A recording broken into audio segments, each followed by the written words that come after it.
Hi, so welcome. This is a very quick 5-minute lightning talk on learning to tackle global challenges through virtual exchange. This project was a partnership between Queen Mary University of London and the University of California, Santa Cruz. So there we all are together at last. So the University of California, Santa Cruz is, if you're not familiar, just about an hour or so from San Francisco. Obviously, Queen Mary University of London is here in London. And this team that came together, which is Aaron Zachmeier, George Sabo, Jonathan Kennedy, Kerry Bevan, myself, and Jessie Dubreuil, are a team of both academics, kind of pedagogy experts, learning technologists, learning advisors, and global opportunity staff who came together to deliver what we call a virtual learning exchange or a collaborative online international learning experience.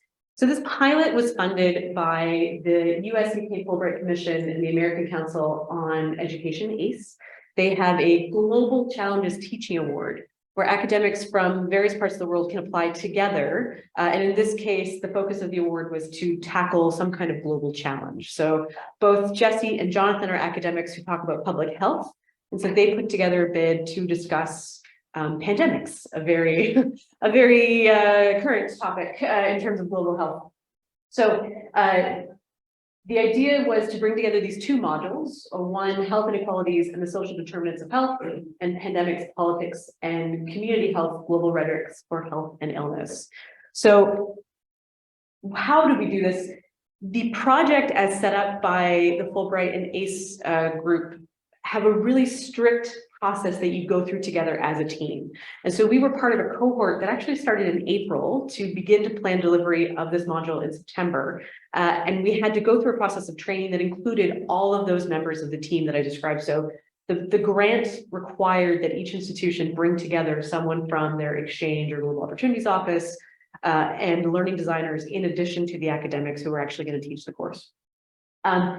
So what was interesting about that is that we were designing our module alongside 3 other pairings from other UK, US universities who were also designing projects. So we got to see how we were all evolving through this process of deciding what we were going to do.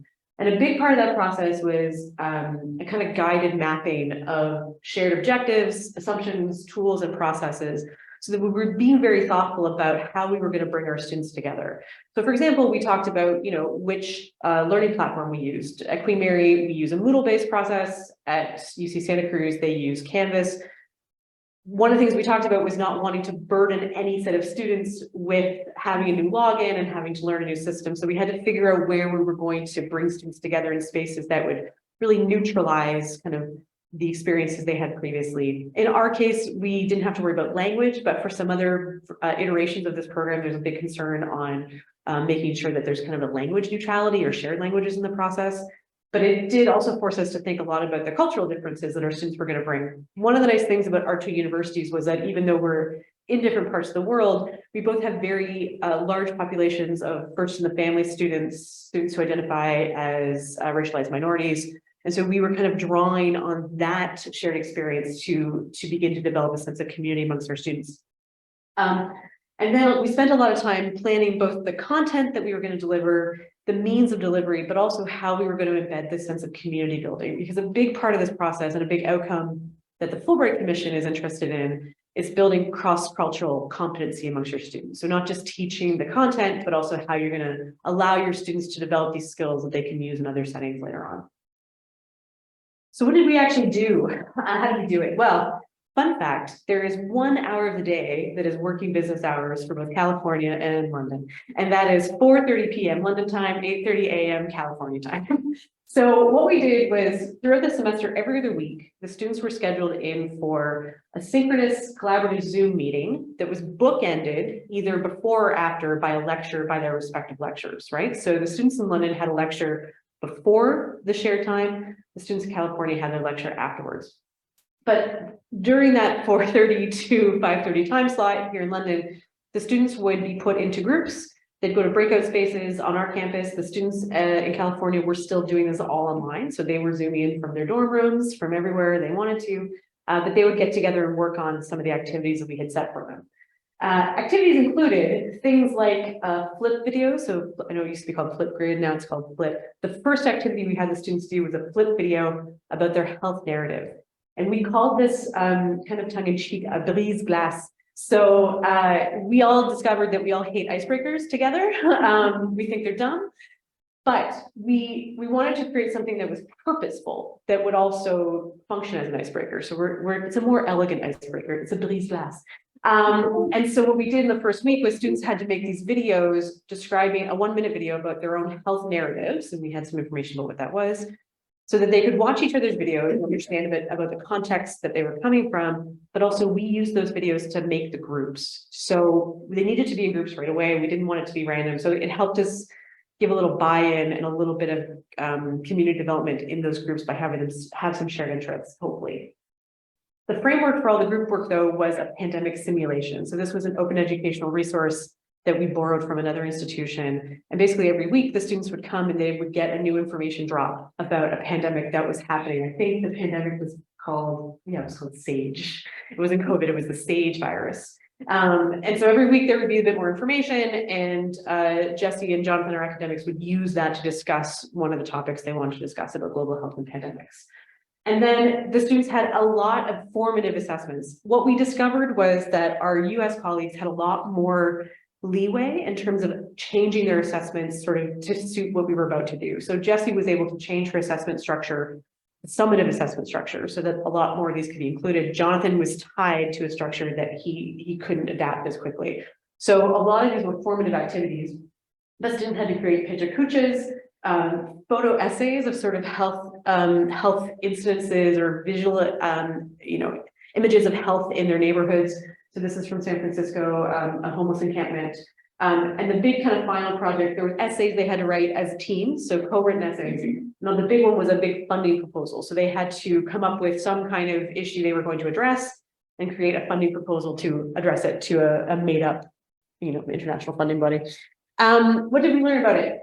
Our students had very different expectations of learning. So these students were coming from very different disciplines. The students in the UK are med students who've taken a year out to do this public health course. They weren't as into the gamification of learning through the simulation as our California colleagues. So it took a little bit longer for them to warm up to it, which was really interesting. Also, those were all formative assessments for the UK students. So the commitment to them was different. And we always talk about that in terms of will they do it if it's not marked.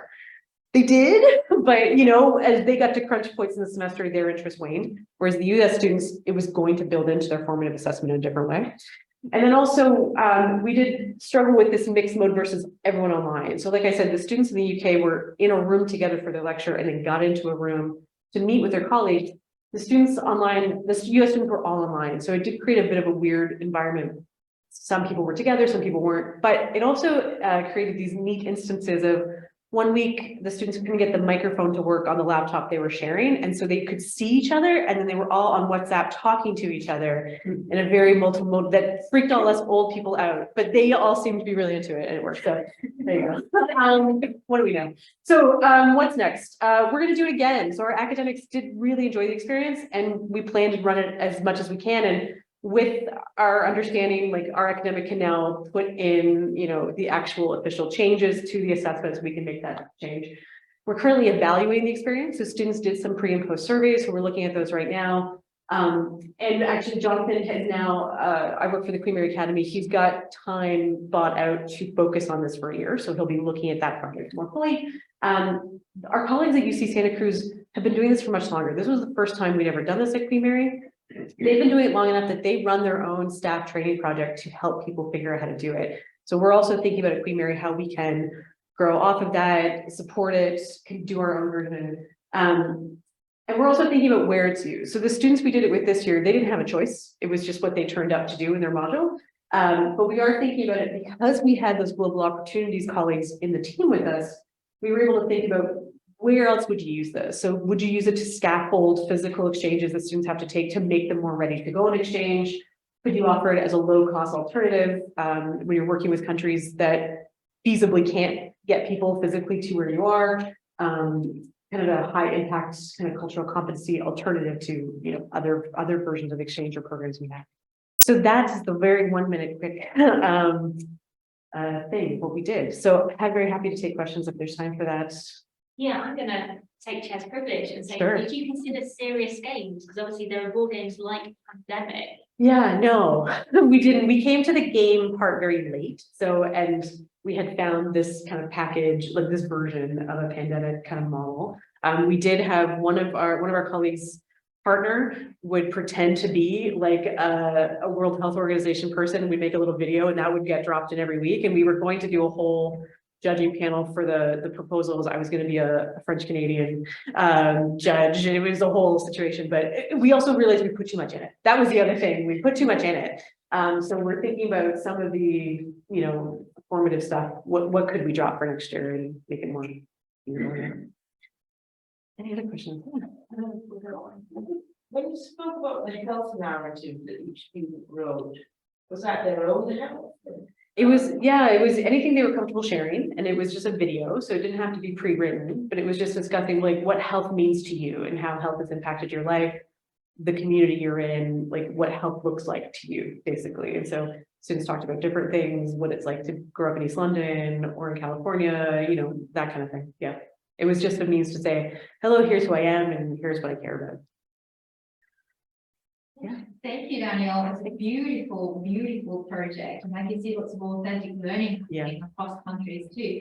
And I understand that you're still doing the evaluation part, so it might come in that. But I'm just curious about your observation and the kind of feedback that you might have been receiving from students about intercultural competency and the cultural awareness that they might have developed through this project.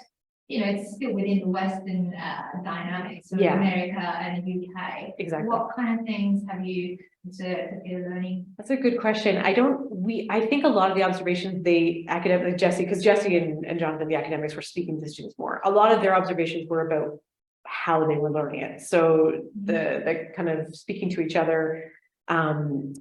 I can observe from the pictures and the videos a lot of similar concerns from students in that they're focused on the poverty health aspect of what they're talking about. So for them, that was a big part of their kind of shared experience.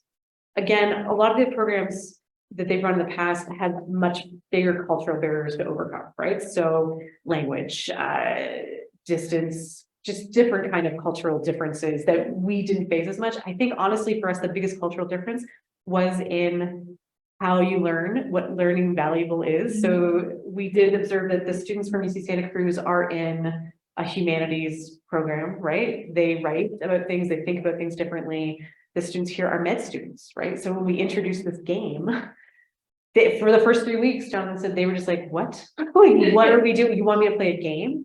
And they got into it, but it took them a minute. And so for us, at least observing them, that was sort of the biggest cultural difference was in the learning systems that they had come up in, not necessarily the language or sort of the understanding of healthcare systems, but just in what they expected a university class to look like.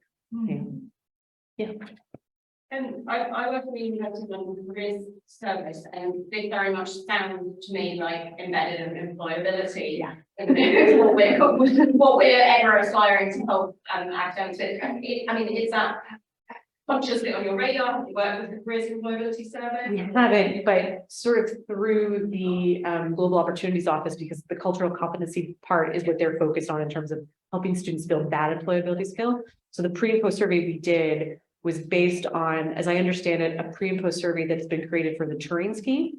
Okay. Yeah, so that we adapted for our students. So to look at, can students identify whether this is even a thing that they were supposed to be doing and thinking about it, and can they apply to other settings? So we have an intern actually just right now looking at the results of that to see how that goes. But yeah, that was sort of where we pulled in the employability aspect.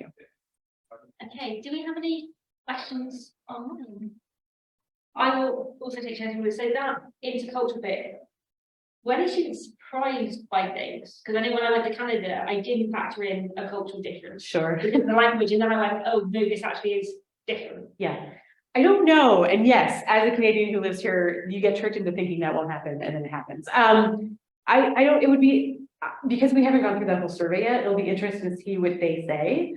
And because it was focused on healthcare, I wonder if there were other things that they thought about later. I think My suspicion is that because it was focused on healthcare narratives, it was very much about like, oh, you have the NHS and we don't, right? Like that would be the main thing that they would end up kind of focused on, and less about, well, I guess that would maybe drill into some cultural differences about, you know, what is a right and what isn't a right, and sort of what you have an expectation of as a citizen. But we haven't dug into we haven't really dug into some of we actually get footage sometimes of discussions. That was one of the formative assessments we did as well. Sometimes in their teams, they would have to kind of plan a discussion and then record themselves having the discussion. So it would be interesting to drill into those a bit more carefully and see what kind of things are coming up. But those are also in personas, right? So they are, yeah. Okay, thank you. Thank you.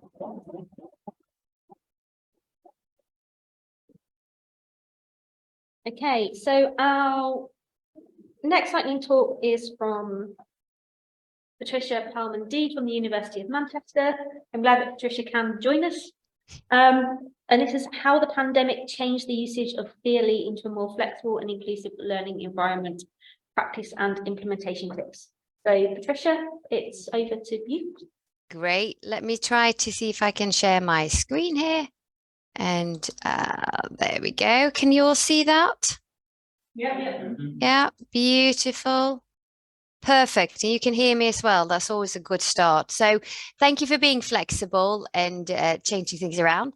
So this lightning talk is about how the pandemic changed the usage of the virtual learning environment to become a more flexible and inclusive environment. And I'm going to give you some practice and some implementation tips of how I did it. And we're going to talk about the overall layout, but also how specifically you can do this as the way you can organize your VLE. Now,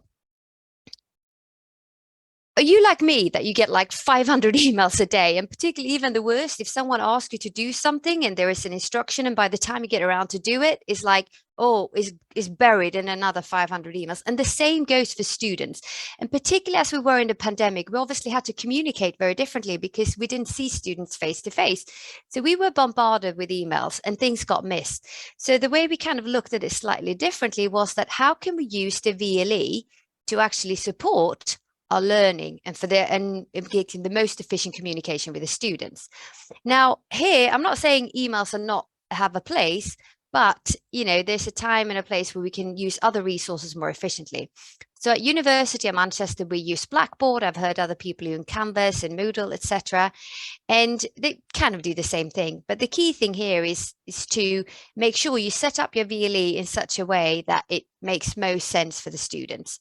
So here is one of my courses. It's a third-year elective. It's called Applied Practical Investing. And obviously, the first thing is to have a view. They come in, it's appealing-ish, that they kind of actually, okay, this looks quite interesting. And the next thing is to take full advantage of the column in the left-hand side and making sure that it's set up very clearly where everything is, you know, even if it's for academic or for admin purposes, because the worst thing is to let the students guess. Now, the basic thing of having the course outline, knowing where the ILOs are, important dates for assessment, but also a discussion forum board that is set up by topic. So again, it's easy for students to find places where they can find specific question or deposit specific question, because they're very unlikely to be the only one with that question. Now, as I said to you, I will show you two ways of how I set up my VLEs to change the usage of it to be more flexible. So the first thing is I've set it up per week. So what do I mean by that? So on the left-hand side, I outline the course per week and per date. And if you click on those, under each, you'll have what is expected to happen in that week. And you'll have a range of different activities or readings, whatever it might be. Now, if you click on the link, you'll see whatever it might be that you want.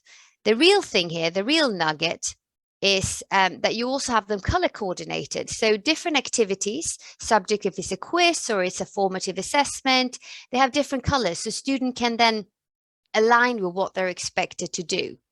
Now, for each week, as the introduction, we have an overview, and this is where the reduction of email really comes in, because the students can click through and they can see what's expected to happen in each week.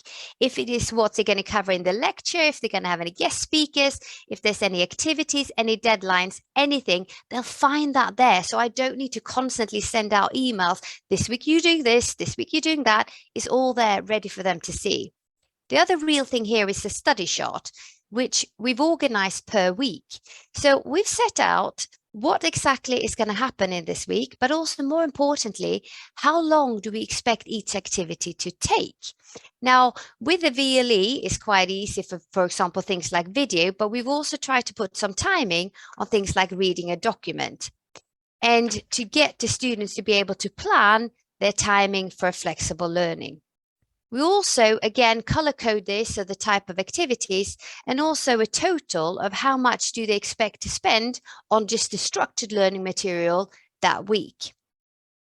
Now, you can also organize your VLE per topic. So this is another course of mine. And on the left-hand side, actually, rather than dates, I've now put topics. So for each topic, it starts roughly the same. So you have an overview, and it says what's going to happen in this topic, but you also have a study chart. So this study chart, again, outline exactly what is in the topic, what's PowerPoint, what's videos, and what it contains, and also how long the minimum time is to be spent on this.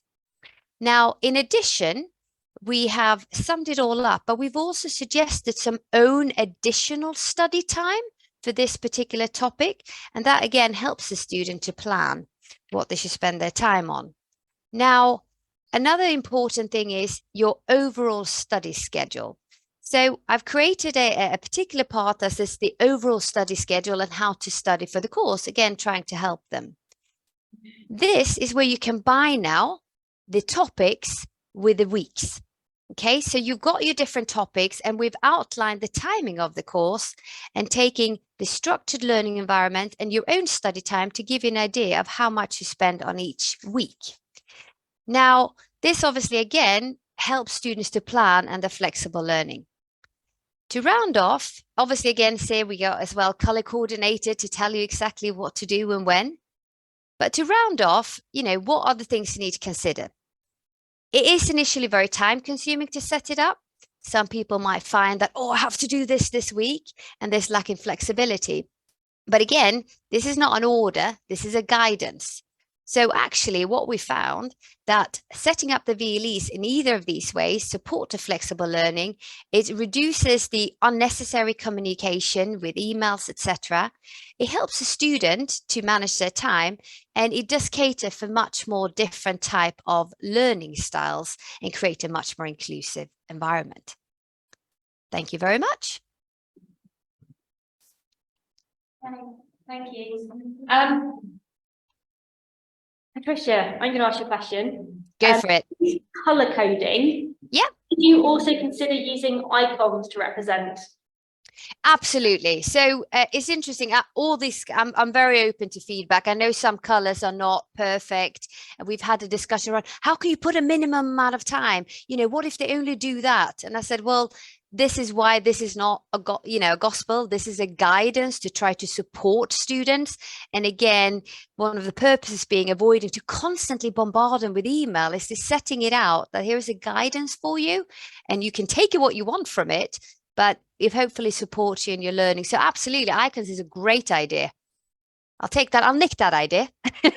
Yeah, so it's that thing around colour blindness, and absolutely, colour on its own is not a good indicator of difference. Well, it's also accessibility rules as well. Absolutely. No, absolutely. And that's kind of one of the areas where we are developing, because we know with color and we know with different fonts. So it's kind of, we're working our way through it. And that's why we've used different type of learning resources as well. So we have videos, we have articles, we have PowerPoints, we have self-studies to try to make sure we can make it as inclusive as possible. But I think the idea with icons is great. I'll definitely take that on board. Fab. On the icons, we've seen a couple of times a dial. Does anybody know in the room what that dial is? Right, so you would have seen that this fuel gauge, the green, the amber, the red, it's it's not called Blackboard anymore, is it? It's the ally tool, and it gives you a rating of how accessible against a set of rules it is. So red, I don't like the fact it's red, amber, green. Basically, if the dial's to the left, it's not good. If the dial's to the right, it's pretty good. And if it's in the middle, it's all right. It could still be better. Questions in the room for Patricia? Or actually, Megan's got a question. So Megan. Yeah, just a note on Blackboard Ally. It's great for text and it's great for images. It's really bad if you've got anything mathematical because it doesn't understand it. So if you've got mathematical stuff, so we've got a lot of maths lecturers who did stuff they prepared their lecture notes and stuff in LaTeX. And when we had to make everything accessible, they had a huge headache trying to make that fit with Blackboard Ally and actually readable with screen readers, and they weren't the same thing. Blackboard Ally green rating doesn't mean it's going to work well with screen readers. No, and we got a lot of people to convert to HTML files as opposed to PDF because of that, actually. And we have quite a bit of guidance on the UCL website if you want to know how to do that same stuff in an accessible way as possible, because we have exactly the same problem. There's a lot of export of LaTeX to slide formats, which also aren't great, which is fun. Questions in the room for Patricia? So the accessibility, was that enforced in university, particularly things like LaTeX and mathematics? Yeah, no, so I'm the first one who have done this in terms of as a development from basically from the pandemic, where everyone's like, well, you know, we sent an email, but you know, that email has gone missing. So it was a way of trying to create you know, ownership for the students and creating more flexibility. So this is a learning progress. So I'm not sure I've got 100% right, but I've tried different versions of doing it per week versus doing it per topic. And I've tried them in different courses. And again, just trying to see what the student thinks works best for them. I have another course, actually, we didn't talk about, where we do it in modules. So we actually have 4 topics in each modules, and we structure the VLE in modules. So again, it's trying to just work out, you know, and what works for the students and what they like. And I can't say I have any clear answers yet, but any input is hugely welcome, because I'm aware that with the color coding is one that we need to look into further, but also things like making sure all the videos have text on them.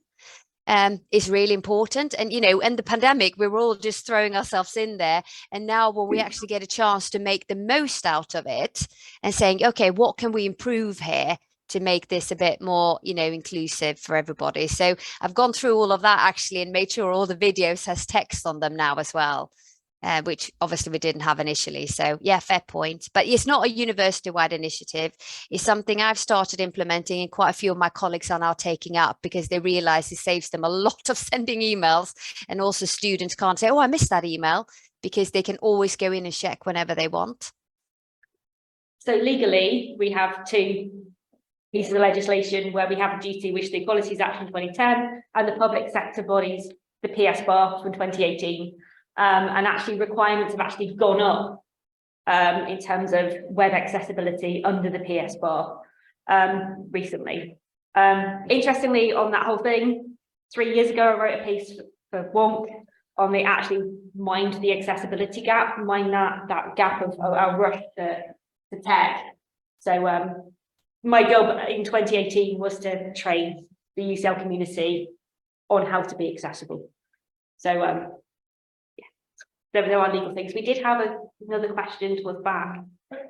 I just want to ask, so this is done on a module basis, right? I wondered how would it be too much of a headache to make this work on a program basis, degree program? Yeah, no, and I think that's a really good idea. And I think this came as a development from the pandemic, obviously. And I've tried to keep the bits that works. Obviously, we continue developing. Now, I think it could be potentially desirable, but as you say, one of the consideration is that this takes a lot of coordination and a lot of initial input setup, and you know, people have time constraints, so I think it needs to come from a higher power. Would you think it's a good idea, though? May I shoot the question back? Would you think this would work on a program? Well, we sort of do something similar Hmm. on a program, but it's much easier because it is a bespoke program where Right. no choices, so everybody does exactly the same thing. Well, not quite, but almost. And it's Mm. done by email. So I think what you're saying about putting on the VLE is quite a nice idea, so it's all in one place. So I think we will do that for next year. But yes, it's easier for us because we don't have huge numbers of options. On that template stuff, so for a long time, we've had a baseline, a connected learning baseline, and these things are actually all in that baseline. And in theory, and Karen will attest to this, it is a baseline, she's not paying attention, that everyone across the institution should adhere to, and every new course is given a template that is this structure, and we recommend times and everything else. Now, whether people stick to that baseline and don't mess with colours and all kinds of other things is a whole other ball game. I spent the pandemic in a faculty working with them. I went and looked at some modules and went, right, so we haven't got consistency between modules. We've also got 6 people teaching on the same module, and every section in the Moodle course looks completely different. And somebody thought it'd be great fun to put grey text on a peach background because they thought it would stand out. So it's a fantastic idea. Having been there, tried it, it's a lot easier said than done. But if you are rolling out new things, we had to do a lift and shift of our Moodle about 4 years ago because registering recoded every module. That becomes easy because then everything is in that new template. Whether it stays in that template is a whole other ball game entirely. No, I think just to kind of add to that, as I said, as I started doing that, I actually have quite a few colleagues that have adopted the topic approach, that they find that particularly if you have numerous contributors to the course and they have different topics, so they quite like that they can structure it in such a way. Obviously, we've taken a bit further and then tried to tie the topic with timing, particularly as one of my courses is a very short course, so you don't have much time to deal with. But there have been some adaptation of actually, if we can organize ourselves per topic, that actually can be quite useful, not just for us, but for the students as well. So we have seen some adaptation of it, which is great. So we keep on learning and we keep on developing, but yeah, it's that time factor, isn't it? Right, any other questions for Patricia? In which case, can we say thank you? Thank you. And it is time for lunch.